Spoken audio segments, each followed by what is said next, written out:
4:01, and in the honor of making sure that we make the most of our time today, I am Dr. Robin DiPietro, and I would like to welcome you to, I believe, our 7th Hospitality and Tourism COVID Industry Forum. And today we're going to be talking about event management and looking at event management in the hospitality, tourism, sport areas. And we are going to be guided through today's knowledge gaining by 4 industry professionals. My name, like I said, is Dr. Robin DiPietro. And as our hostess today, we have Dr. Miyoung Jeong, who's a professor in the School of HRTM. So welcome. I'd like to welcome our 4 outstanding speakers today. And the first one is Lexi Boone, who actually is the Senior Assistant General Manager at the Colonial Life Arena. Many of you remember going to basketball games there, concerts, and they're coming back soon, I promise. But Lexi went to the University of Mississippi, which will let him off the hook for that one. That's all right.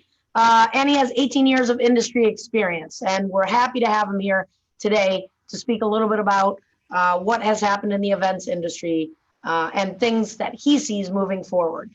Our next honored guest is John Katz with the Columbia Fireflies. Katz is a 29-year veteran of the professional sports management and ownership areas and is currently an investor in 3 professional minor league baseball teams, one of them being the Columbia Fireflies. And I did not know before I read the bio on John that the Columbia Fireflies used to be known as the Savannah Sand Gnats. I think that was a nice name change. That was a good move going from Sand Gnats to Fireflies. John right now just actually got back from London, I believe, where he was starting his company, the Final Third Sport UK Limited, which he already owns one of those companies, Final Third Sport, here in the US. And so we're looking forward to hearing what he has to say. He's, in addition to all his duties with sports management, is also an adjunct teacher here for us in the sports department. So I know many of you know him, and we appreciate him being here today as well. Our next speaker is Jason Outman. Jason, which I love, you're going to love his background on his Zoom. He is a certified destination management executive and is the executive director at Experience Columbia. He's the guy that's actually working to make Columbia hip and trendy and to make it a tourism destination. Really is a super guy. Again, a graduate of another university, Central Michigan. I don't mind saying those as long as it's not our direct competitor in Clemson. So welcome, Jason. And also welcome our last speaker, last but not least, is one of our own alumni, Meagan Shipley. She's an alumni of the School of HRTM. She's a certified meeting planner, although she is not located in South Carolina right now. She's actually in New York, where she is a certified meeting planner for Cerbelli Creative. So Shipley worked for 3 years as an event coordinator at UofSC, working with President Pastides and the Board of Trustees. So she knows how to do it right at the top level. And she also has done many events in New York, including grand openings for topping off New York skyscrapers and a lot of Hall of Fame sporting events. So we're happy to have our 4 guest speakers today. We look forward to an awesome time. What I'd like to do is ask all of you, if you would, to turn off, not the guest speakers, of course, but turn off your cameras and your audio, mute yourself. And if you have questions, please put them on the chat, and we will, throughout the session today, Dr. Jeong is going to be leading the discussion, and then as we have time, we'll bop in with questions from the group. So please ask questions. This is your chance to learn as much as possible about the meetings and events industry, and we look forward to getting it started. So Dr. Jeong, why don't you take the lead now?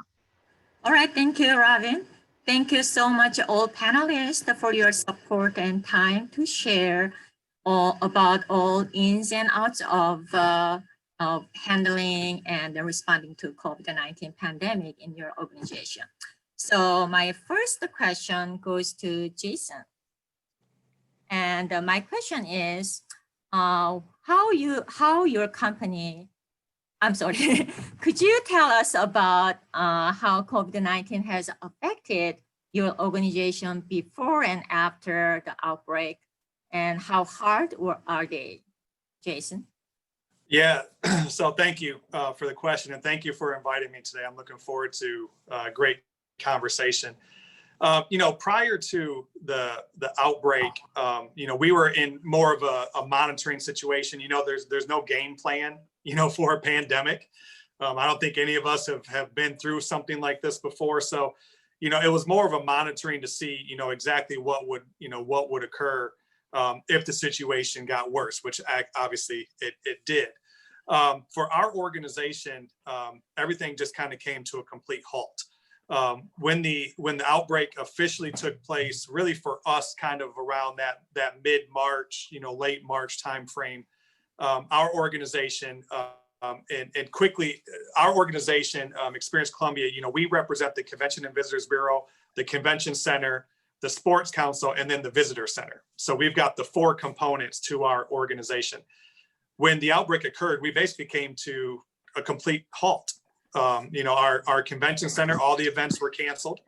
The building went dark. For the Convention and Visitors Bureau, we had to stop all of our advertising and all of our marketing pretty much nationwide. We put a freeze on all of our spending. And then, as you all know, the hotels basically went empty. The planes were parked, that's a sight to see when you see an airport and there's just planes parked because they're not actually flying. It was a situation that not too many of us really knew, how to deal with it. And so we took it as an opportunity to really sit back and reflect as we were working from home, because like most people, we were all sent home to work. And we really tried to figure out, okay, what do we need to do? How can we start moving forward in the midst of a pandemic? And really what we did as an organization was we started to figure out how can we actually help the local business. So while we had stopped advertising across the country, promoting people to come here to visit Columbia and experience all the great things we have to offer, we turned our messaging and started saying, okay, how can we help local business? How can we promote those restaurants that are still open because we had the 50% mandate? How can we get them business? How can we promote the takeout? And so we kind of flipped and started doing a lot of our digital advertising to help push out all of the local businesses that really needed our help, to try to be successful, through the pandemic. For our industry, we've been probably hit the hardest out of any industry in the country. The last I read, over 40% of all unemployments were from the tourism industry. While we've seen some people start coming back to work, unfortunately, I have a lot of colleagues that are still unemployed, trying to find different jobs really anywhere in the country because they just need a job. So we haven't seen, Vegas is still, that's the 800-pound gorilla in our industry. And you look at the strip in Vegas and it's still minimal. So unfortunately, our industry has been hit very hard, but there are positive signs coming. And I think that we weren't the only city that really tried to take a change in how we promoted, the destination through an outbreak. But I think that we're seeing a little bit of change moving forward. So for our industry specifically, it was a struggle, but I think we found a great way to kind of work through it and hopefully come out of it soon. Okay, great to hear that there is a positive things coming to us. And then same question to Meagan. Sure. So my world looks very, very different now. I work for a small event production firm in New York City. We're producing events all over both the US and internationally. Like Jason said, in March, we came to a screeching halt. We were actually presenting at a conference in Las Vegas. So it's funny that he mentioned Las Vegas because throughout the conference, there were supposed to be 4,000 people there and all event professionals. And as we were there, it's actually, it was just such like a eerie moment because as we're there, we're all just conferring, oh, we had 10 clients cancel, we had 40 clients cancel. And throughout the 3-day conference, more and more professionals actually left the city. So we were doing the closing, as this is at the special events conference, we were the closing act. And the room was only half full because everyone had to run home and deal with their businesses and with their employees. So right when we got back from Las Vegas, we met as a team. At the time, we were just a very small team. We decided we're going to go start working from home for an indefinite amount of time, and we stuck it out. So we would get on Zoom every day at 9 a.m. and meet with our team, and then work throughout the entire day. And in the events industry, we didn't know what we were doing. We just said we'll lay low and we will work on our business processes, all the marketing stuff that we always said we'd get around to, but never did. And slowly we were really lucky to have some clients come to us and say, okay, our 300 employees are working from home. We want to do some wellness events. What do you have? So we just started reaching out to every single entertainer that we had in our repertoire. So yoga teachers, mixologists, comedians, boxing, literally everything. Any entertainer that we had used in a live capacity, chocolate sculptors, everything, we transformed them into a virtual platform. So we would speak to them about their lighting, about their settings, and just give them the spiel about how to really be present on camera. And we were very fortunate because this first client we worked with had us produce 40 virtual events in 6 weeks for them. So we literally hit the ground running and got all of this experience. And fast forward to today, we're at over 80 virtual events produced. My job is so busy. And I think that has to do with the fact that we were at the forefront, and we were so lucky to have this client that from week one said, we want you to start producing these virtual events. And so we became Zoom experts. We're learning all these new platforms. We're doing conferences, virtual galas, but just so much team building. Like I was mentioning, mixology, chocolate tastings are super popular, wine tastings. So we're just kind of in a different world than I would say a lot of people in our industry are. A ton of our colleagues, they immediately at the beginning furloughed their teams, and they kind of still are furloughed because they're getting bites here and there, and they work on proposals and they tend to not go anywhere. So what's happening is that we were super fortunate to be ahead of the game. And so now a lot of that business is coming to us because unfortunately, just some of the other planners just don't have the same virtual experience under their belt as we do the last 7 months. So I know that I'm totally an anomaly, and it's not a common thing in my industry, but our company actually seems to be doing quite well just because we do have tons of virtual events going on right now. Right. Okay. Thank you so much. And what about John, your organization? What kind of impact? Oh, that's an interesting one. So we had our last real event on August 29th of 2019. We were just a couple of weeks away from opening day. It's around the 15th of March when Major League Baseball announced we'd be delaying the start of the season. And so everything's shut. You know, the way minor league baseball works is, you know, you bring in about 90% of your revenue between April and September, and then you spend more than 100% of your revenue between October heading into the season. So for us, you know, we had spent all our money, you know, whether it's $25,000 on pocket schedules and bobbleheads and all these other things. And meanwhile, they're just sitting in storage gathering dust. So for us, you know, we had one opportunity this year. We hosted the Battle at Bull Street, which was the neutral site game between Carolina and Clemson. But that's an event that nets us only 20% of the profit. 80% gets divided between the schools. So really, you know, we've tried to figure out a way through. You know, we went into this with 30 full-time employees. We've had some folks decide to get out of the business. And there's still uncertainty. You know, as a kind of, you'll see my head looking to the left, or my left, I guess to do the screens right. You know, as we found out about 45 minutes ago on Twitter that the New York Mets wouldn't be coming back to Columbia. So on top of all the uncertainty about what's happening in baseball, I've got 500 people texting me going, so what happened with the Mets? I'm like, I don't know. I read about it on Twitter, just like you did. So, you know, it's a challenging time for us. You know, what we've found is that we've had to be able to pivot our business in every aspect. So, you know, we still have pretty much a work from home mandate. We have about 4 to 5 people that are here on a regular basis. We started with, I guess in late April, you know, there was a grocery shortage. People couldn't get meat, they couldn't get toilet paper, they couldn't get paper towels. And we were able to leverage our relationship with our broadline food service purveyor to be able to bring stuff in and turn around and sell bulk items to people, which we did for about 6 weeks. The toilet paper and the paper towels came in late, but you'd be amazed at how many people would buy a case of 40 hamburgers at wholesale. So we did that. Obviously we did a little bit to make a small margin on it, but really it was as a service to the community. Back in May, we started opening as a restaurant with very limited capacity. In June, we moved that to outside, and we ran the restaurant almost every weekend through this past weekend. Couple of different things. We started doing outdoor comedy shows, movie nights. We've got Rob Schneider. You guys remember Rob Schneider? So Rob Schneider's coming here to do his stand-up on the 20th. We're getting ready to launch our final movie night of the year. And really now what we're trying to do is just, we need Major League Baseball to say, here's what's going on. Because at this point, we don't know what our schedule is.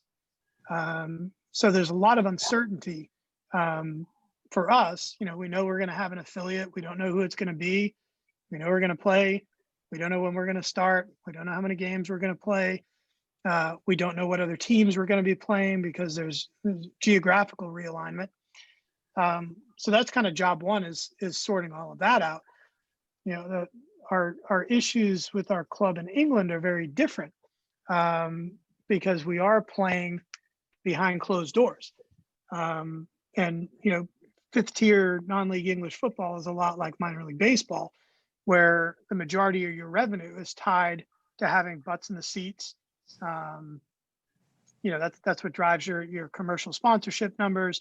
It's what drives ticket numbers. That in turn drives food and beverage and merchandise numbers. And if it wasn't for government support in England, I'm not sure what the team would look like over there. So very different. Minor league baseball is not sustainable without fans. I would say the same for English football, but at least, our club there is getting government support where we can make it through. We know we've got a plan to get through the end of the calendar year. And then depending on the track of the virus, and this really applies here and it applies in the UK, is how the virus tracks will depend on what capacities we can open at, both, here and there. So, the positive news from Pfizer is really exciting for us, because at this point, again, without knowing when we start, it's hard to know what to plan for. So we're planning for every contingency, 25% of capacity, 50% of capacity, or 100% of capacity. Of course, we're budgeting on the lower end of that and just, doing our best and trying to be creative with outside events to bring in revenue so we can keep our staff as whole as possible and be able to go into, 2021 with a positive outlook and, hopefully a great time. All right, great, excellent. What about Lexi, your organization, like Carolina Life Arena? Yeah, well, it seems like we all kind of have a similar story. We had Sesame Street Live on March 11th. There was a meeting with overall athletics on the 12th to decide how we were going to move forward with mostly the March events with limited capacity. And then it seems like the next day it was cancel all events for the next 3 months. Go home, don't come back to work from home. One of my jobs is to do all the booking. So, for the next month and a half, I was trying to reschedule the ones that we had during that time, those 3 months, and moving to late summer or the fall, while also trying to stay away from the shows that we already had booked in. And then come April, May, we're rescheduling the reschedule to the next year, the next fall. And so it just became a little bit of traffic control, trying to get things done. One thing that I wasn't expecting that really helped, I think a lot of us get through it, was, our industry, the live music industry, is very competitive. And oftentimes your business relationships are with people in California, New York, Nashville, all across. And so you don't really get into a personal relationship easily. But what I found was the more I was talking to these people, and suddenly our conversations went to, instead of 100% professional, then it's talking about your family, friends, and what are the struggles, and everyone was really so willing to help the other person out, and relationships really just snowballed, just developed like crazy. So that's been a very positive thing for us. We do know now, or we think now, that even with the vaccine, if it comes out soon, we're going to be, just like Jason, we're going to be one of the last industries to come back. I mean, indoor live music is going to be one of the last ones, and it's going to be a trickle. But we're hoping that we can start some of that maybe next summer into the fall. And probably starting with some of the shows that appeal to the younger demographic. We did all the scenarios of COVID capacity and 20% and all that, and that works for football games and for basketball games, right? Because they get the television revenue. It doesn't work for us because we have to have tickets sold for everyone to be able to get through the night and make money. So our percentages don't work out. So we're really waiting until we get to a point where, one, we're approved to go full capacity, and two, we can assure the patrons that when they come, it's going to be a safe, healthy environment, which we're ready to push that message out there now. We just have to wait until we have the approval to do so. So our first basketball games are the 25th of November. We'll get some good practice in there. But we really don't have any other events scheduled right now until April. But those are likely going to be postponed as well.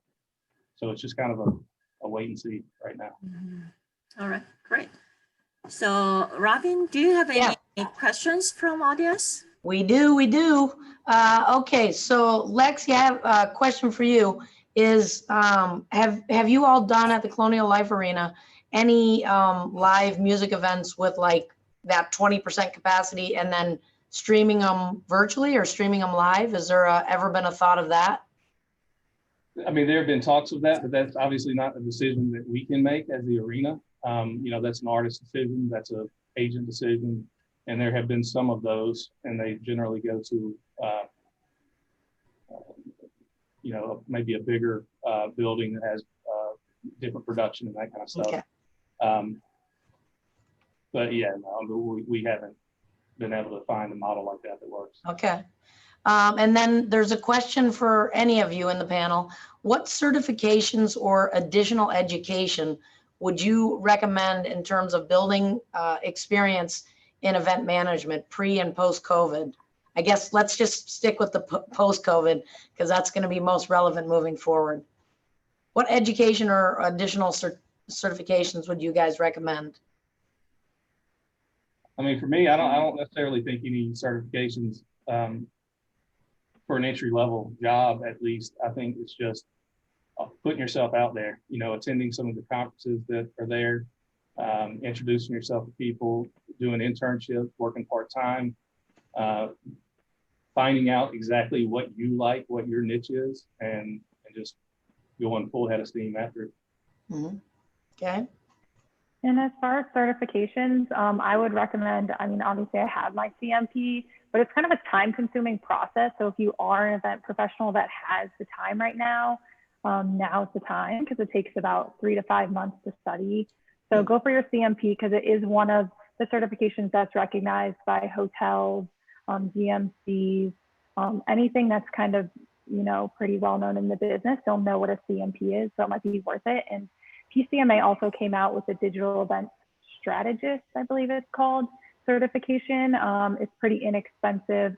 So if you just have time on your hands or want to, if you don't have the experience in virtual events, but want to learn it somehow, that might be worthwhile, because we are seeing in the events industry actually a shortage of people that have the virtual experience. So if you were to get a certification like that or teach yourself how to use some platforms, you can then approach companies that maybe need that support, because we have, so honestly, like a lot of virtual events that we could use digital and technical support on. And at this point, a lot of event planners just kind of need to catch up because they've been either not working in the virtual world yet or just didn't know where to begin. So it might be helpful to get the DES. Good, good, good. Let's see, one last question, and this goes out to anybody, so maybe Jason and John. Is there anything, now that we're so dependent on technology, is there anything other than Zoom that's been helpful for you in reaching out to different clients? Any special events apps or meeting apps that you would recommend or use? You know, for us, it's really interesting. You know, the traditional measures, I mean, Zoom, you know, we use Microsoft Teams for our staff. We use Microsoft's Teams. But what's really been interesting, and this probably even falls in line with what Meagan was just talking about, it really amazes me how some of the organizations that are put on events, North Star meetings or MPI, Meetings Professional International, PCMA, how quickly they were able to develop an online forum, you know, for virtual events. And, you know, right now I have staff attending, you know, MPI virtually, and they're doing, you know, online appointments, you know, with meeting planners. So it's not something that you can just go out and get. It's, you know, it's through that organization.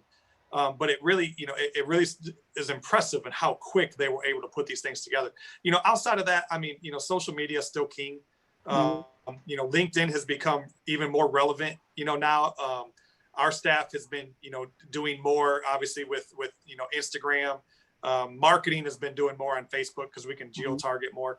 But, you know, Instagram, LinkedIn, and in some instances, especially if you're with the younger crowd, you can even get into, you know, the Snapchat and the TikTok. But so standard social media is still kind of king at the moment. But some of the individual platforms have really amazed me.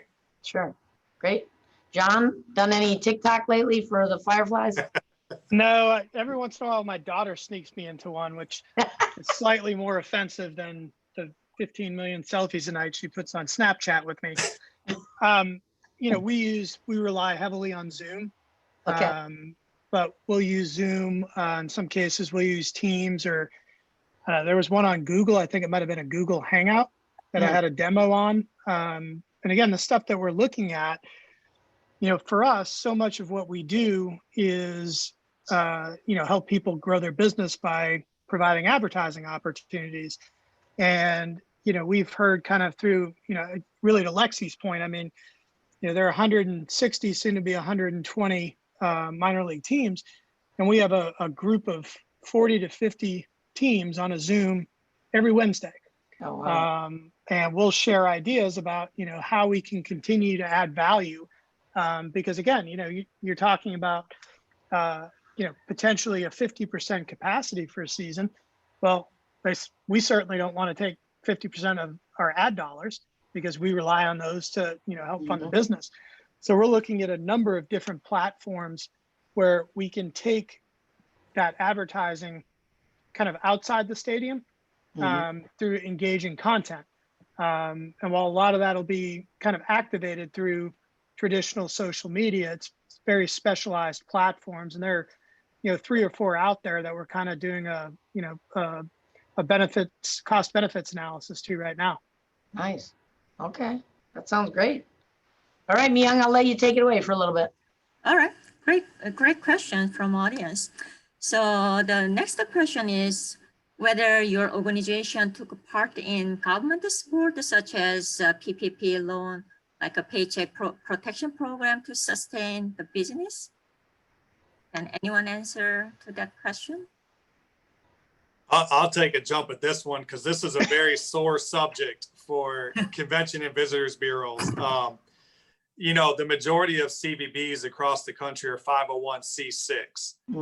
And unfortunately, our government decided that we weren't worthy of receiving any PPP.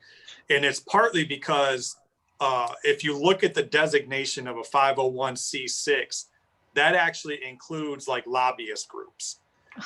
So we are in the same designation as a lobbyist group. So actually, I was on a call earlier today where we discussed maybe it's time for CVBs to find a different designation instead of a 501c6. We are on the third round with the government. This is being spearheaded by U.S. Travel. They are putting an enormous amount of pressure on the government. As I mentioned earlier in the call, over 40% of our industry lost their jobs from the pandemic, but yet we're getting no PPP. Now, some of the private ones have gotten it, but from a CVB specifically, we have not. So we're hoping the third round, maybe the CVBs will be included in the stimulus package. Now, what we're able to receive, and this is because of SCPRT, the state, South Carolina's tourism authority, they were able to push the South Carolina government to really help the bureaus here in the state.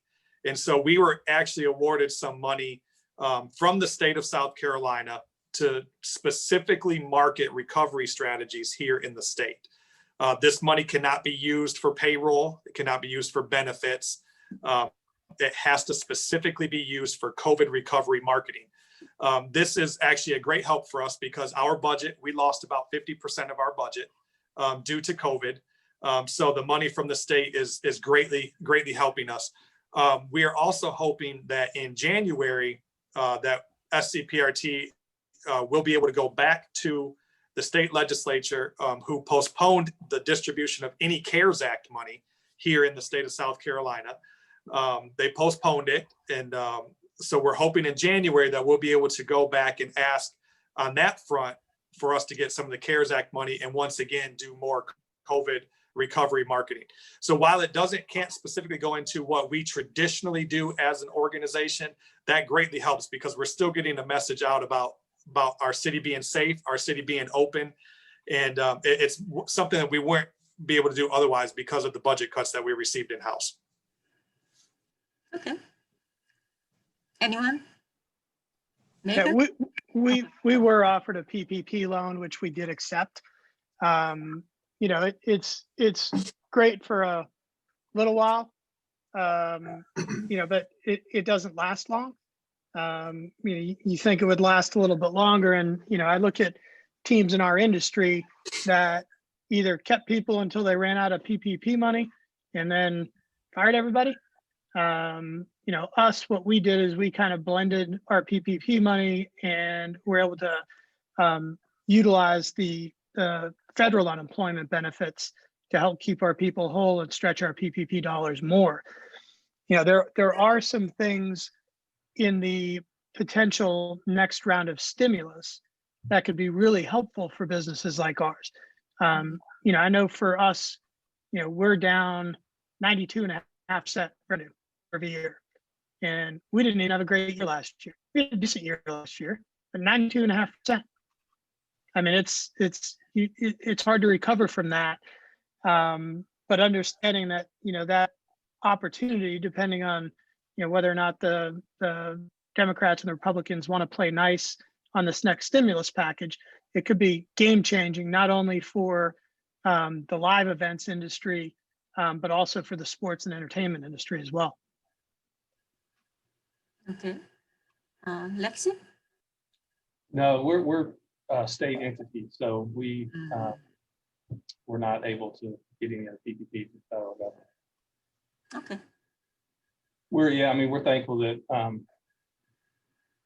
being in the music entertainment industry, we're really thankful as a staff here to be a part of athletics because, we're just a small piece of the pie, and our administration has done a great job in trying to limit the negative exposure the staff will feel.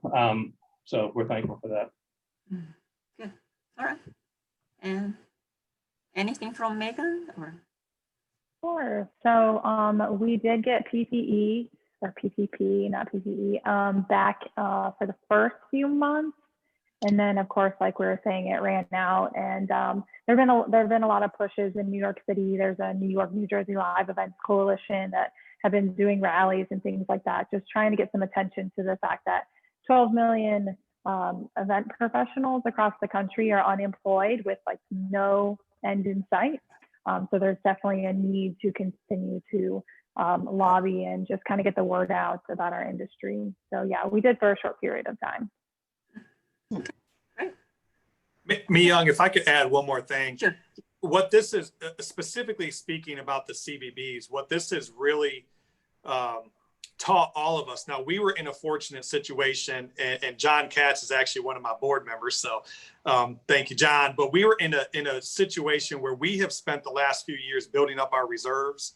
Mm-hmm. So we were fortunate enough that while we did have to make, some changes in-house, unlike other CVBs, I mean, I've got friends all across the country where their CVB staffs were cut 50, 60% because they didn't have any reserves. And it's real hard to build reserves when you work for an entity that is reliant upon, accommodations tax, because unfortunately you have city councils and other people that are like, well, why are you not spending the money? And so they always want you to spend 100% of the money. Well, we've been in a fortunate situation where we've been able to take some of our private money and build reserves. And I think that's really taught a lot of CVB professionals across the country how important reserves are. Again, you don't anticipate a pandemic coming, but this really has been crucial for a lot of people to say, you know what, we got to start building reserves within our CVBs. Great leadership, Jason. Thank you. Ravin, do you have any? I do. I got a couple of questions. John, question for you. So yes, ma'am. One of the most interesting things that I found about the Fireflies organization during this pandemic is that your entrepreneurial move from baseball games to dinners at the park. And when I heard about that at first, I thought, no, that can't be, I must not be hearing that right. So how did you come up with that idea, or who came up with the idea to have these outdoor smaller, but yet still income producing events? So, for us, it was a way up until our first restaurant night, for a month or so, I was the only one at the stadium every day. Okay. Because we had everybody work home, and, of course I got lonely. So we'd have these Zooms every week, and we'd say, okay, when can we start bringing people back out in safe and prudent numbers? And the restaurant concept came up. Well, what's interesting about it is, we started it one weekend. We started upstairs in our club lounge with 12 feet between every table, and we limited it to like 15 tables. And we started getting calls and social media messages that said, look, we'd love to come, but we don't feel comfortable inside. So the next week we moved it outside. So my favorite part of it is it gives people the opportunity. We've got folks who've worked in tickets for their entire lives, or their entire work lives, not their entire lives, but so, I've got people who've been in tickets for 10 years that are now waiting tables, or running food. Myself, because I do come from a food service background, but myself, my director of finance, and ultimately one of my ticket guys joined our culinary team in the kitchen. And so, it was part of the fun was bringing people out. Part of the fun was creating new menu items and doing our test kitchen where we, for the handful of people that were in the office, we want to try and make a, pork carnitas quesadilla. And so we'd make a few of them and take pictures of them and test them out. If people liked it, we put them on the menu. Okay. So it was really kind of this, to be honest, we don't make any money doing it. When you start to get into, the restaurant, especially for the way we have to run it, you back out the taxes and you back out your labor cost and you back out your food costs, which is, pretty high considering that not only do we feed our customers, we also, feed 20 people or the 25 people who are working. And nobody wants a hot dog. I mean, everybody wants one of these fancy quesadillas or all that. And, we might make, our margins might be 20%. And we're normally 45 to 50%. But it wasn't about the money. It was, you know, when you think about what we do, we are not, we operate a stadium that hosts a baseball team, but we are not in baseball.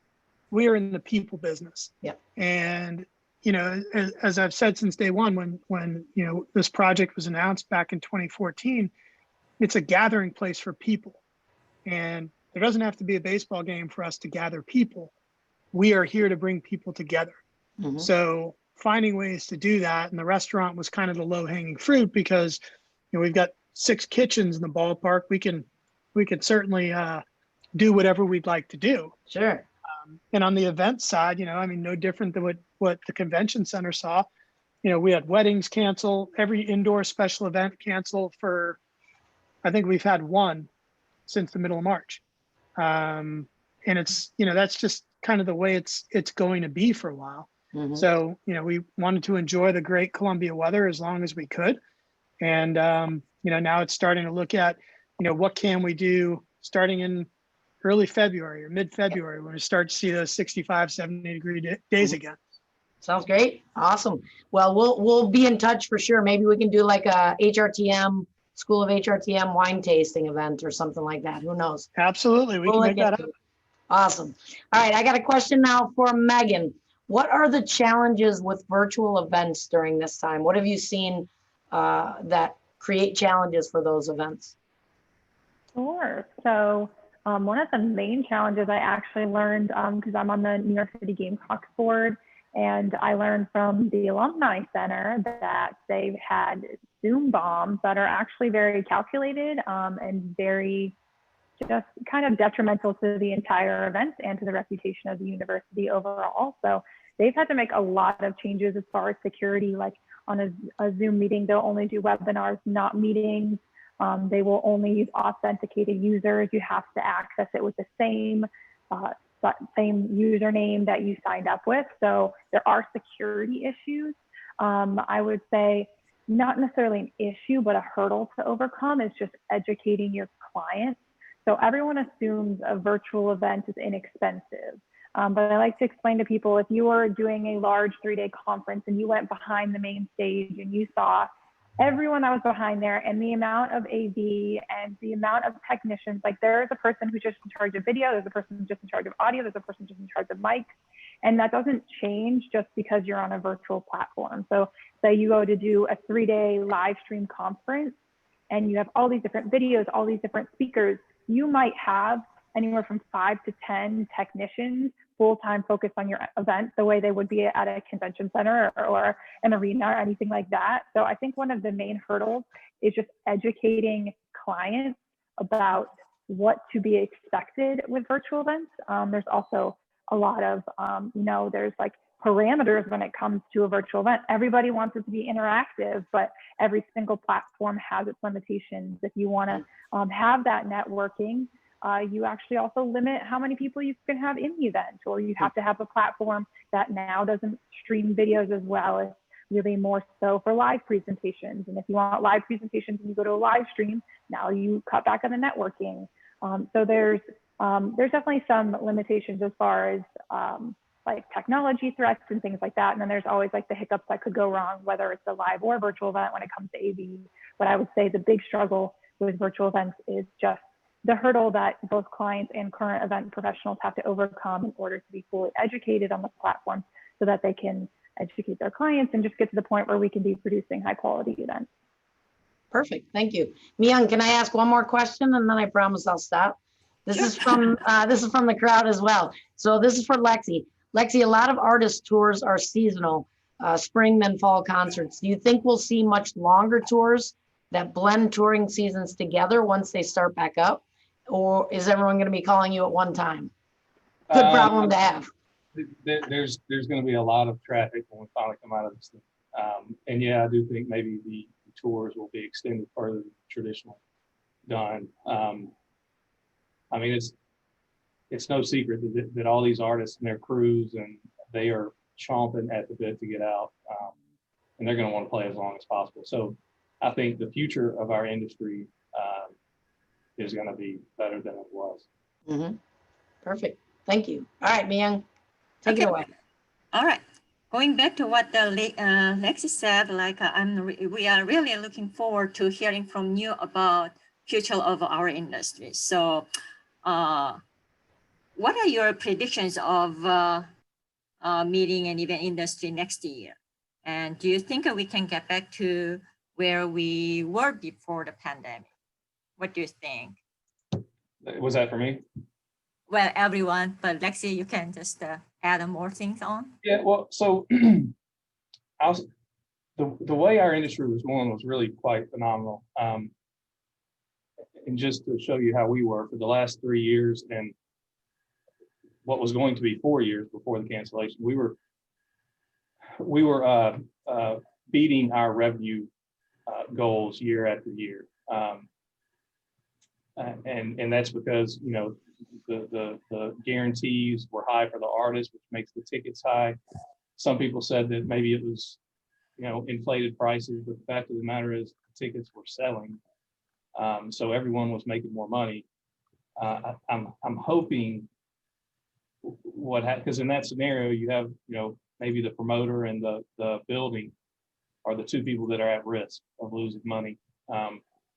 So they have to price the tickets in that kind of way. So what I would like to see coming out of this is for us to continue the mentality of how do we all, agents, artists, promoters, buildings, come together with a plan to mitigate some of the risk on just, you know, two, until we see what markets will bear. And then we can kind of slide back into the more traditional model. I think the more that we do that, I think the more promoters and buildings will be apt to really get aggressive.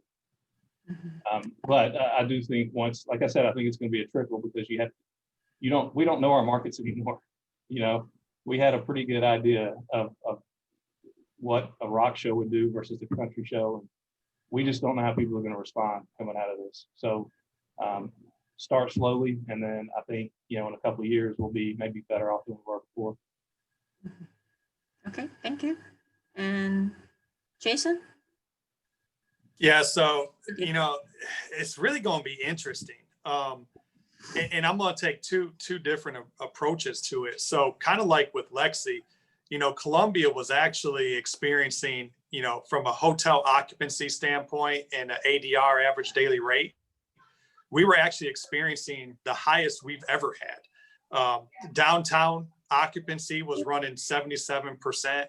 The region was running about 68%. ADR was over $150 a night. So, you know, we were approaching 15 million visitors to the Columbia market, which is phenomenal. You know, people just don't realize how many people actually come and visit, you know, our destination. So we were really seeing, you know, some great things take place. And then obviously everything came to a halt.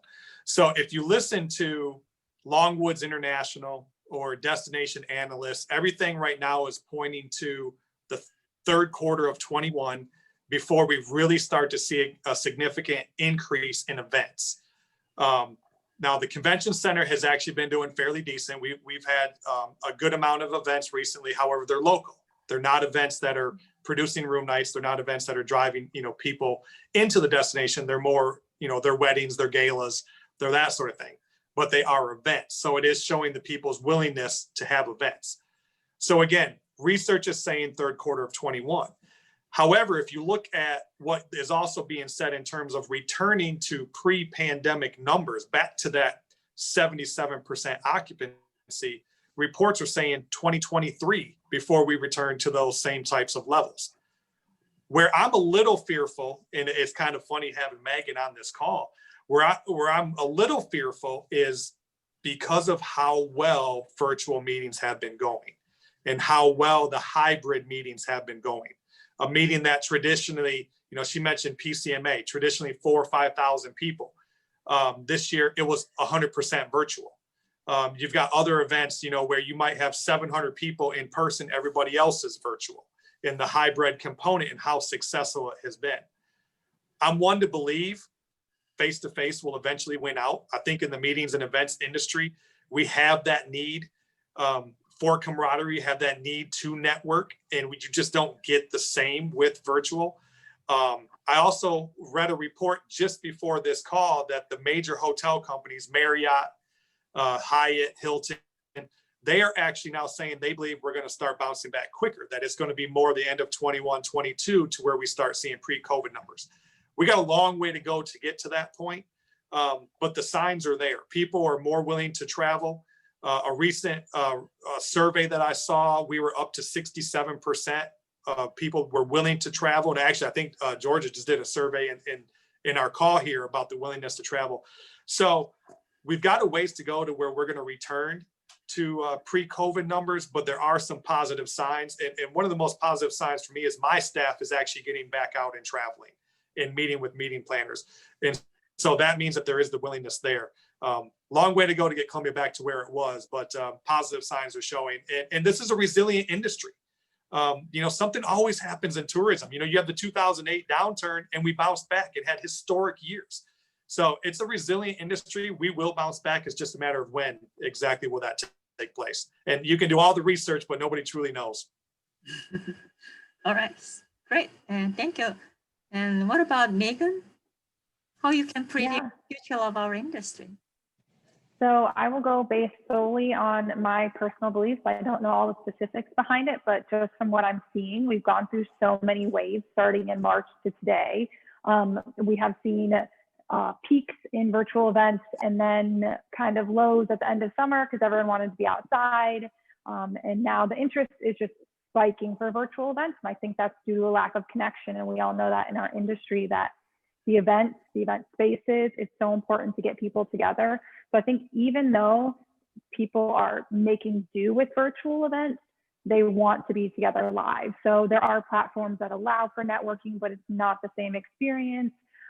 Even people who are attending conferences, they're seeing there's some value. I don't want to say there's no value in virtual events. There's absolutely value. You can still get education, you can still network, but it's not the same. You don't spend all this money to go to a destination with PCMA and then spend half that money and get half the value. That's not what attendees want. So I think what's going to happen is the event professionals' life, which we're always ranked in the top 5 most stressful jobs, I think we're going to get a lot harder. So we have to know all of these new virtual platforms. We have to be working quickly because our lead times are just dwindling. There's no lead time. Everyone wants to do an event right now, next 4 weeks, especially virtual. I think it can be thrown together. And then I see, like what Jason was mentioning, hybrid events. So I would say by January, February, March, now we're in a hybrid event. So contrary to popular belief, that is twice as much work for the event professional and probably for the venue as well, because I am catering to both my virtual attendees and my live attendees. I have to worry about their meals, but I also have to worry about, are they getting enough networking and experiences on their virtual platform? So now I am doing my job twice.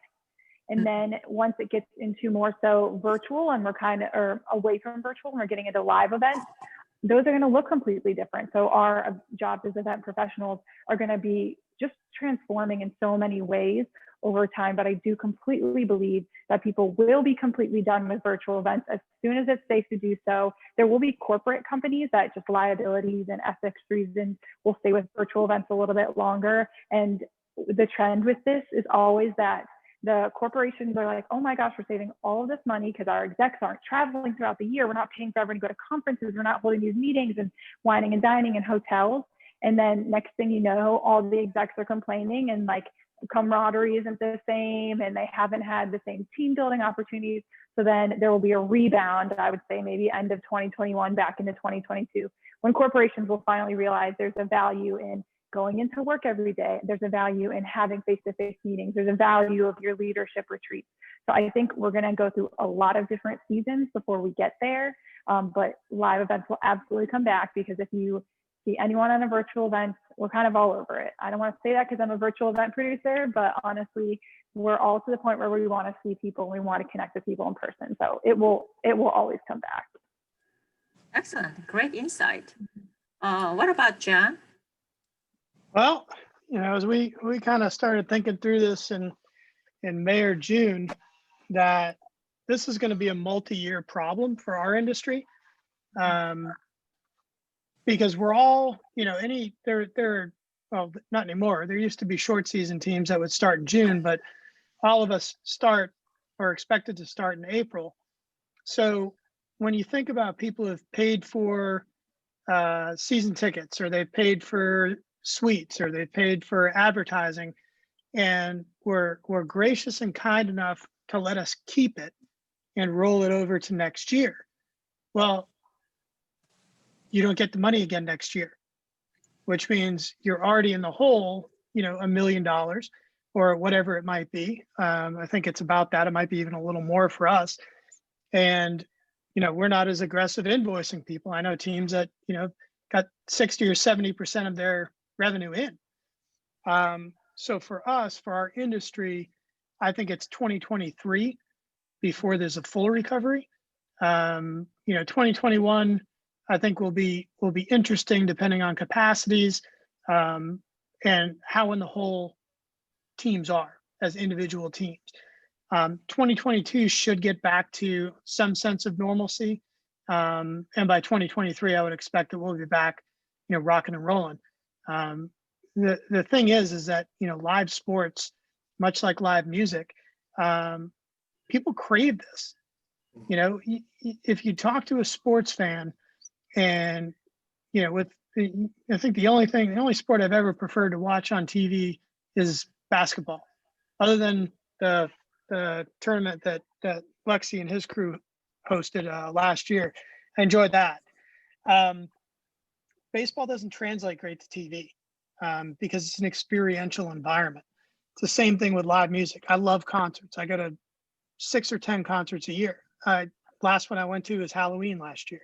Actually, that's not true because Hootie and the Blowfish was after Halloween, if I remember correctly, early November. Yeah, Lexi, yeah. I believe so. But that's just my thing. I love live music. So people are going to want to come out and see live sports. But until they're comfortable to do that, it's going to be limited. And that limited bar that we can set for attendance is going to limit our business and our opportunity to recover fully. The good news is that we're a well-funded organization. We're not in any sort of financial jeopardy, but there are a lot of teams out there that are. Yeah. Great, thank you. And Robin, do you have any? I have one last question that I'm going to throw at you guys, and then we're going to wrap up by 5 o'clock. So if you guys could leave your, there's quite a few students on, and they want to know, what can we do as graduates just entering the job market to find a job in a COVID world other than strictly volunteering or unpaid internships? Or maybe that is the only way. What would you recommend to our students who are on here getting ready to graduate? Let's start with, if it's okay, Lexi, you want to start with you? Sure. Yes, it is going to be the toughest job market perhaps ever, or certainly that any of us can remember. Like I think Jason had said, most of my friends and colleagues across the country were either furloughed or laid off, and they're looking for jobs. There will be a lot of jobs available when this thing turns around, but there are going to be a lot of people looking. So I think just going back to what I said, just trying to accumulate contacts, and it might even be talking to professors. I'm sure a lot of the professors there have great contacts. As long as you performed well in their class, then maybe they'd actually introduce you to some. But I think just putting yourself out there as much as you possibly can and get to know people and let them get to know you. Awesome. Great. Thank you, Lexi. How about you, Megan? I have to agree. There will definitely be a lot of talent out there for a while, so it will be challenging as someone with less experience. But I would say, while you're still a student, join PCMA. I may or may not have been the president of the chapter at UofSC. Join PCMA, volunteer for events. I know there's totally not events right now, but that's something that I always tell students is the way to see a festival is to go volunteer at a Greek festival or the Tartan Festival. There's tons around Columbia when they come back. So volunteer and see as many events as you can.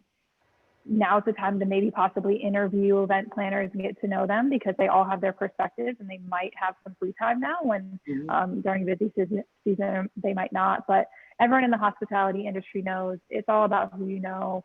Every job you get is from some sort of connection, whether that's networking, whether that's calling Crick in his class and everyone he gives you exposure to. So just use all those opportunities to network. Don't avoid those things, and attend all of the virtual events you can. You got time on your hands and they're all out there. So use that time wisely. Sounds great. Jason, any advice for graduates?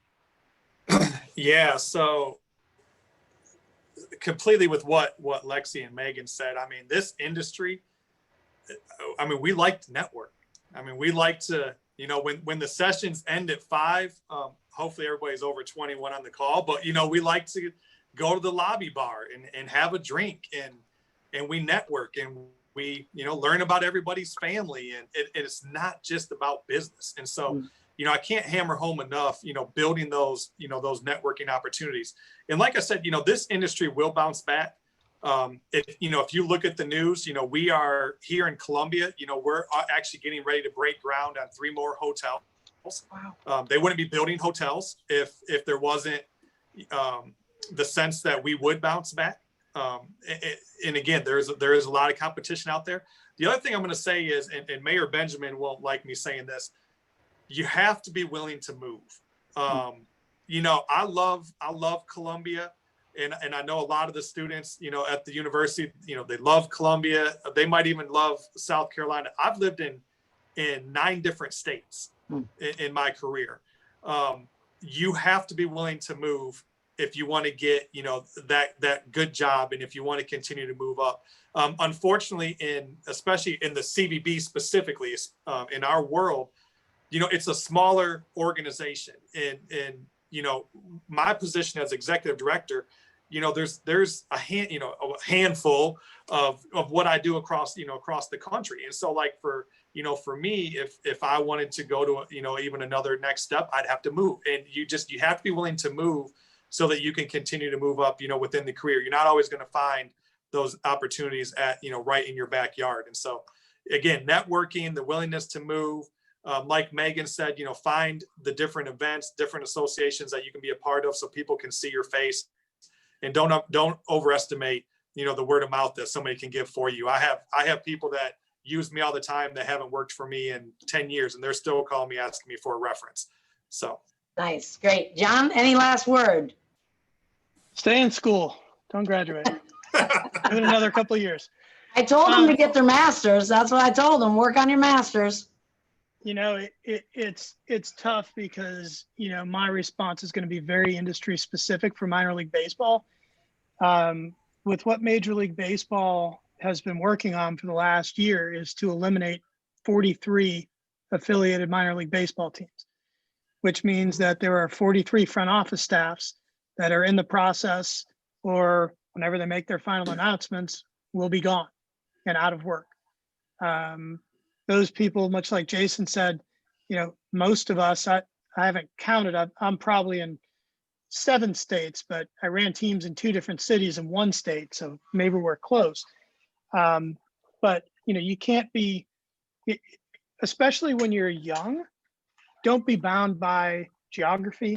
Don't be bound by what you think might be the perfect job. Get your foot in the door. If anybody's taken Sporty Gerald's class, they'll tell you that 95% of the jobs in sports are in sales. And normally I would have disagreed with him because 40% of my staff is non-revenue generating. But in a leaner new world, everyone's going to have to sell. And getting that experience, I didn't get into sports through selling, but once I got my first full-time job, they said, "Do you want to sell?" And I'm like, "Sure." And I found I was actually pretty good at it. Nice.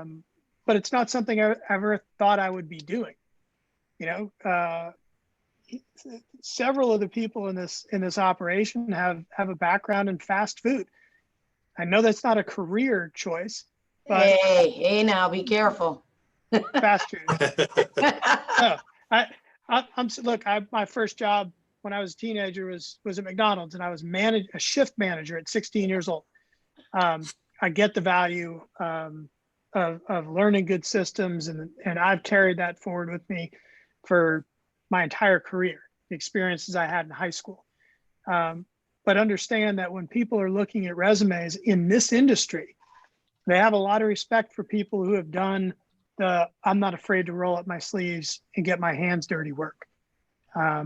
Nice. So again, I'd say it's geography, and it's don't expect your dream job. You have to earn your dream job. And in times like this, you might have to settle for something that isn't really in your 3-year plan. Mm-hmm. I think that's awesome advice. Definitely. Yeah. And if this pandemic has taught us nothing, is that our 3-year plans have to become 5-year plans. Mm-hmm. Our 5-year plans have to become 10-year plans. Yeah. It's just not as instantaneous as it used to be. That's great. That's great input. And I think that's a great way to end. This is our last of a series of forums for 2020. And on those words, I guess I'm going to say thank you. Thank you to all our panelists today for participating. And thank you for all the participants. We really look forward to seeing all of you in 2021. So we're going to finally turn the calendar in a couple of months. And we look forward to seeing all of you at our next forum, hopefully sometime in January of 2021. So thank you all, Jason, John, Meagan, and Lexi for participating. And we appreciate you all for being here. Thank you for having us. Take care. Thanks so much.